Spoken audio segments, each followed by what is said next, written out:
Jayo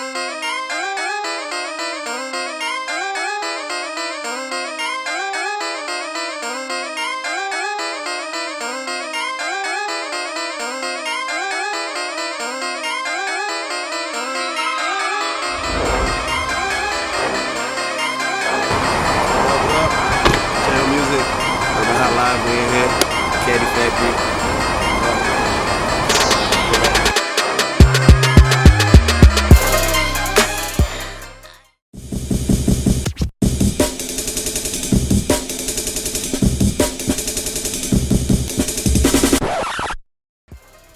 What's up, everybody? It's Britnee T'keyah. I am here at the Candy Factory. I'm sitting here with my old high school buddy, Jayo. He's a producer now, so he's a lot older and more mature and has his stuff together. And so I'm trying to be on his level just a little bit. So I'm going to let him get right into who he is and how he started in the industry. Shit, I started back in '06. First time I ever started, getting into the music industry that heavy like that and whatnot. That's when I started, like 13, 14. We remember that. Actually, him and the co-producer were like in a little group. Y'all, what we're gonna do is we're gonna play some of their music for you guys on this interview so you can hear it.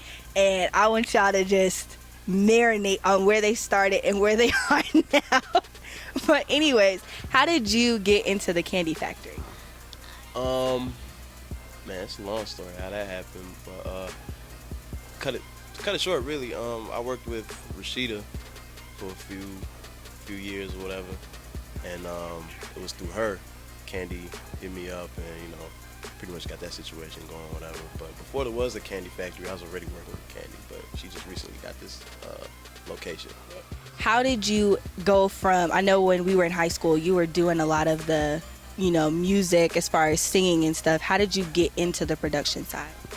Well, shit, be at the house, me and homeboy Kale, and what was funny was we felt like we had a lot of content to record, but our quality wasn't coming out right, and it bothered the hell out of me. So what I did was just start researching and figuring out what did I need, what I need to do, how do I make it sound like these guys' songs on the radio.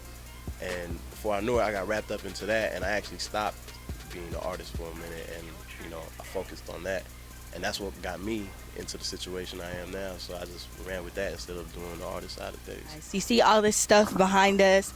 I'm gonna be a producer. I learned how to press a button and make stuff move, so I'm gonna try to be a producer in like 5 more weeks. So look out for my EP. Do I get an EP? No, I don't get an EP. I'm not an artist. Anyways, moving on. How did you, I guess, pick from music? I know you made a choice, but how did you pick from standing out from being an artist versus doing the production? Like, what really set that tone that said, I'm gonna do production over being a musician? Because you can't do both.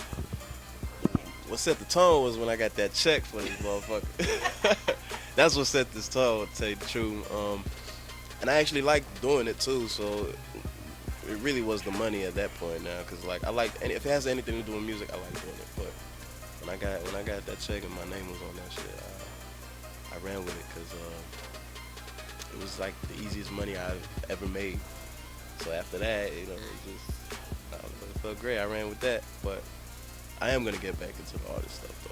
So I know we were listening a little bit before of you doing a couple snippets that you had already recorded. How are you evolving into that process of doing production into artistry? Like, do you produce your own stuff and record it? Like, how do you do all of that? I actually do produce some of my stuff and record it myself. As far as actual composing, I'm working on that too. It's a few things that I do, but I have a co-producer for that because I still need certain things that I need to figure out on my own on that side of things. But songwriting, I do a lot of my own songwriting and all that, and because I do produce, it kind of helps me to know what I want to do for my own records anyways. Like, I don't really need anybody or whatever like that. So with you doing music, have you ever written for somebody else besides, I know you said you did songwriting, have you ever written for other people? No, actually, just recently I spoke to Candy, and that's something I'm working on as well. Uh, as far as songwriting for anybody, I haven't have a placement as far as songwriting for anybody as yet, but that's actually something I'm working on now. You know, now that I have the resource to do it, I'm pretty much working on that now, and also myself really. So, you know, So with you doing the production and writing your own songs and, really trying to go into doing your artistry, how does that get influence with your personal life? Because I know it's hard to balance. It's hard for me to go to school, do urban hype, and do everything. How do you balance your personal life with your music life? my music life is my personal life. You know what I'm saying? I eat, breathe, and just live this shit. Cause no matter what I'm doing, even if I'm not working, I find myself working because I like doing this. You know what I'm saying? When I'm home chilling, like just everywhere I turn, music is what I'm thinking about because you know inspiration comes from anything really. So it's not hard at all really. I would say maybe relationship wise, maybe the only thing. You know what I'm saying? It might affect it somehow. 'Cause you know how that be. But it's alright. It doesn't really affect me because I'm efficient with how I manage my time, I guess. Time management, people. Get it, know it, understand it. You have to manage your time. If you do not manage your time, you will not be successful in the industry. Being here and everything, does that ever interfere with you doing other things, like with other artists? Like, do you tell them to come here, or do you go to their studio? Like, how does that production side work? Like, is this your home studio, or, you know? This is my home studio, but it's completely off limits to certain people. Like my outside clients are not allowed here. I have to go to them.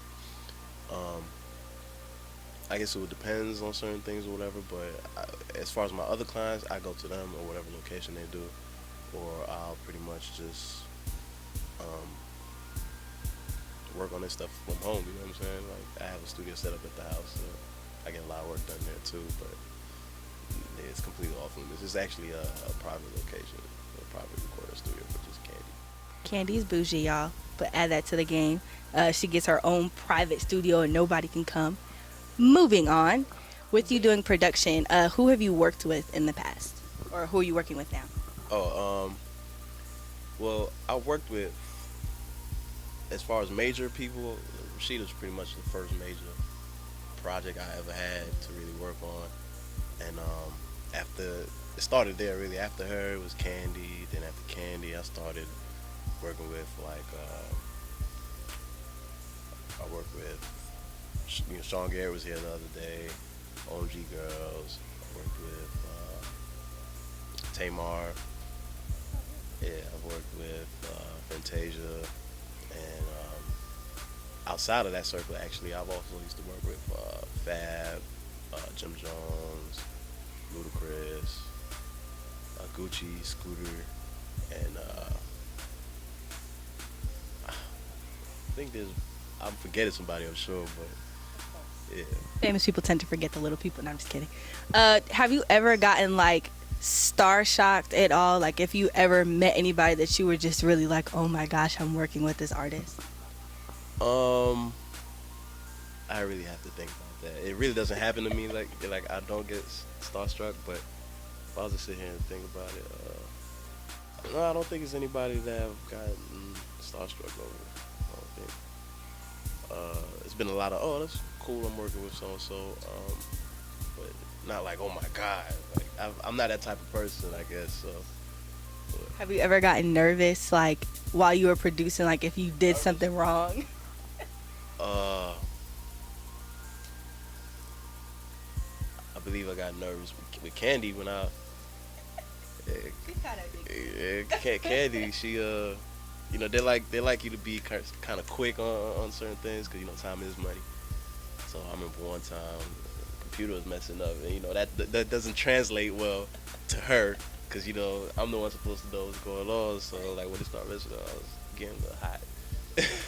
But I mean, that was it though. Like it's never really. I don't mess up that often, I guess. perfect Jayo. Yeah, I mean, I be trying. I can't do that. You know, I could easily be replaced. I don't. You know what I'm saying? That's true. Because everybody's trying to be a rapper and everybody's trying to be a producer. So you got competition. Yeah, yeah. Who's your biggest competition? So they think they're your biggest competition. Nobody. Okay, that was a good answer. I was testing you. That was a good answer. Have you ever worked with any other producers, like, or do producers even work together? They do.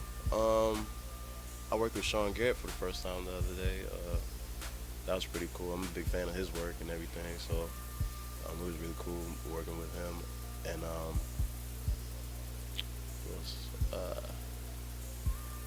remember Wyclef back in 2012 came to the studio I used to work in. Not here though, but that was pretty cool to me too, though, because you know, kind of a legend in certain things. Yeah. So I thought that was pretty cool. But it's a lot of other producers too. That's not necessarily in the spotlight. That's doing a lot of major artist stuff too. So what projects do you have coming up? I always ask people that, and they're like, "Oh, I got this CD, I got this video." What projects does Jayo, the producer, have coming out? Not Jayo, the artist, the producer. Producer, all right. I don't know if I can really say actually, but I'm not gonna do that. But I got my own EP I'm working on actually. That's one thing, and then there's this guy named Chubby Baby. He's a Ciroc boy, right hand man of Diddy, kinda. It's his mixtape working on. A couple local other artists in Atlanta as well that I'm working on. Shadow B, he's the one that I'm working on right now. Then there's this guy named Timbo Cash, and then this other guy named Rod. He's working on something as well. As far as major people, there's this comedian guy named Funky Deneva. He's supposed to be doing a parody to like a lot of R&B songs, I guess. I don't know if he's, you know, but that's one thing coming up, and yeah, that's pretty much a handful of projects right now. As far as like mixtapes and albums and whatever like that, it's a lot of singles that I'm working on right now. Actually, it's for this group called Loud. Actually, I can't forget them. They're like this dope group. They're like all 12 to 15, I think, and they had their music video done the other day on TV that I worked on. And it was pretty dope to see that. Or whatever. But working on them, and then there's this other girl group called Glamour, working on them as well. And yeah, that's all that's immediate right now, actually. I really appreciate you coming, or us coming into your area and having us do the interview for you. It means so much to us little people that are trying to climb our way up to the top. And I appreciate Candy, if you know, letting us into your space. And do you have anything that you want to say other than advice for other people or anything? As far as advice, I charge for that. But nah, you know, just follow me on IG at JO Music with a Z, and you know, hit me up anytime. You know what I mean? I'm not Hollywood. You know what I mean? I network a lot. I work with a lot of people, whatever. I give people chances because I know how I be. I used to be that same person that be like, you know. I don't know. As far as advice, though, I will say, and you probably hear it a lot, but because it's true, you just gotta really stick to what you really want.